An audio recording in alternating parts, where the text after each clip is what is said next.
and everybody. I'm making this quick video just to point to the description of this live.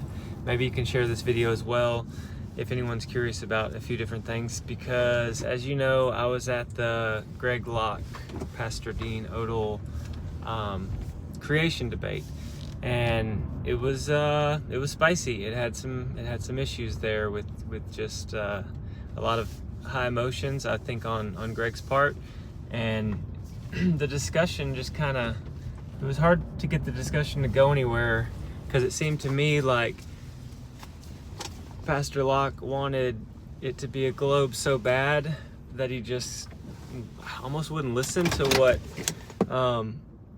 Dean was saying, or he wasn't processing what was being said, because he just almost kept saying, "Nuh-uh, globe, it has to be a globe. It only works on a globe." But sundials work very well on a plane Earth, for sure. Anyway, I'm not gonna overview the debate, because that's been done a bunch of times. And actually, in the description, the first link that I want to highlight is Eddie from Flat Earth Banjo. He extracted Dean's presentation only, because that's pretty good, man. It's got tons of verses, like 46 verses, and I think or so, I'm guessing. I saw a little video that talked about, well, how many verses were actually talked about with Dean and how many verses were talked about with Greg, and Greg had like 6 or 7. It was a very small amount of verses. He just more or less like preached like a fiery type sermon with ad homs, and he would talk like in a country kind of accent, making fun of flat earthers, which was really, it's like, come on, dude, this is really weird. And brought out that list of flat earth verses that's not even Dean's list. That was really weird. But if you want to share, go in the description and get that link, and just share the link with people that want to see the creation, basically the creation presentation from Dean. Do that. The one down from that is going to be Austin Whitsit's review of the whole debate, where I haven't seen the whole thing. I only watched like maybe an hour in the middle last night, and he just, he pauses it, and whenever Locke says some stuff, he's like correcting him, or basically just guiding us through the whole thing, where things do work or don't work, So check that out if you're interested. It's long. A lot of people new to this topic aren't going to sit down for like a 3 or 4 hour stream, but if you like Whitsit, then go tear it up, because it's going to be really good, a really good one.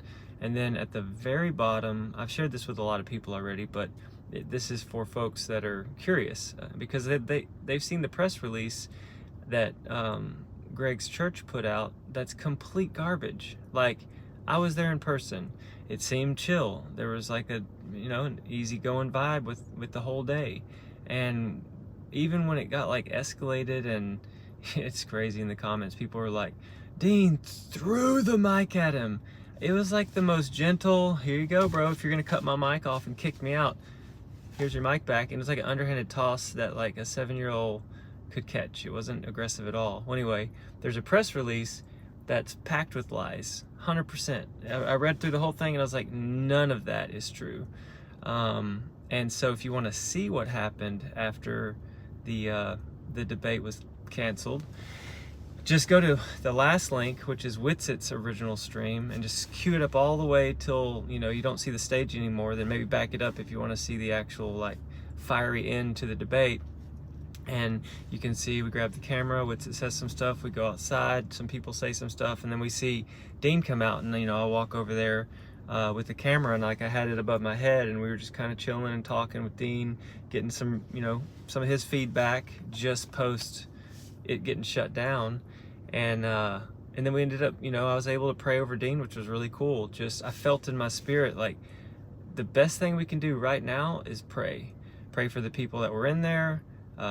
Pray for the people that watched from home, like with the stream, because this battle is a spiritual battle. It's a war for our minds. Like this heliocentric lie, I mean, I don't want to say like they're lying, but it is a deception. A lot of people in the industries, in the scientific industries, in the universities, that think the heliocentric model is factual and actual, they're right in the sense that the math works and the theories and the philosophies that have been built around this idea. It works on paper, and it definitely works in your imagination.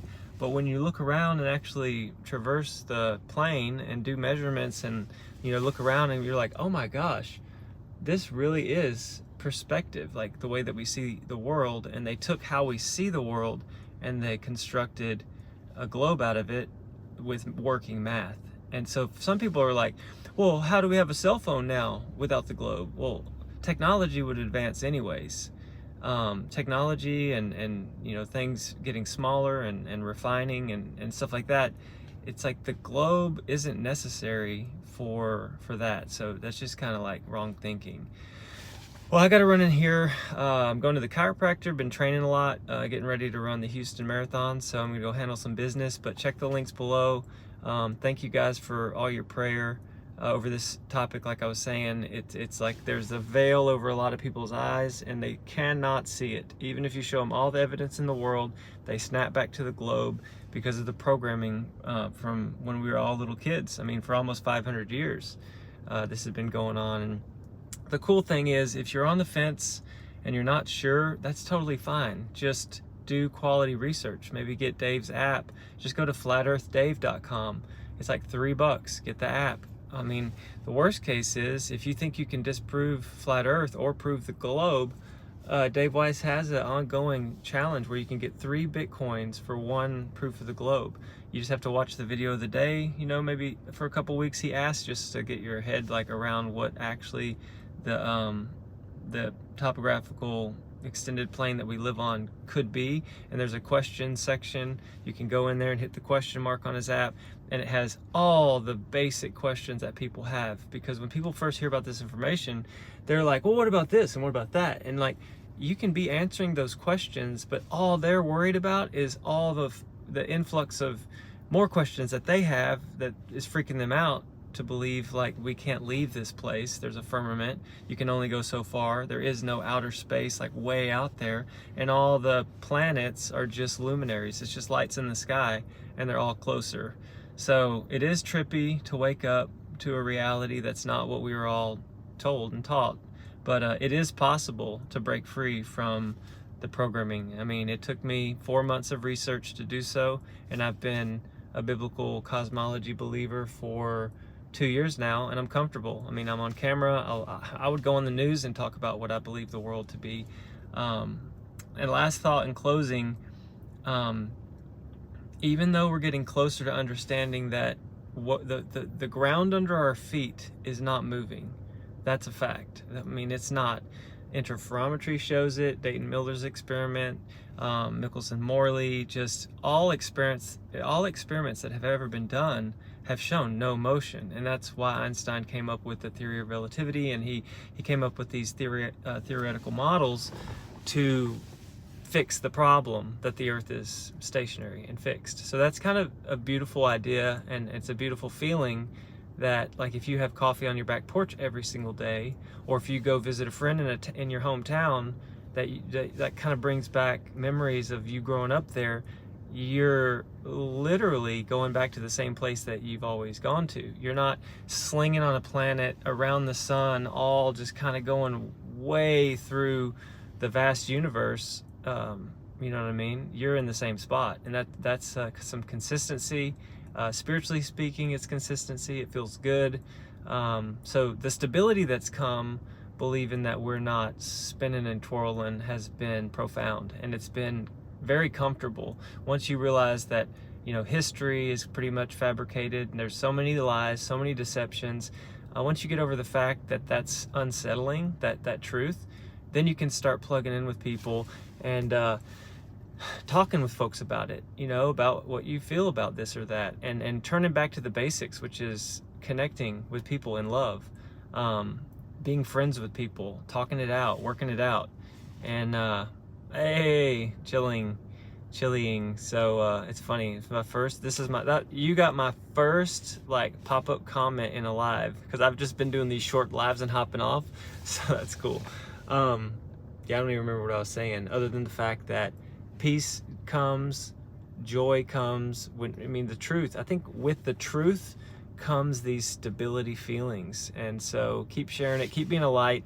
You don't have to preach it from the, you know, from the corners, street corners, but if somebody's interested, if they're kind of already looking into what the heck's going on, like why is the world so crazy, then maybe you can slip in what you've been looking into if you haven't talked about it yet. That's all I got for now. I'll holler back at you if I have more information, but check the links in the description. Peace, much love.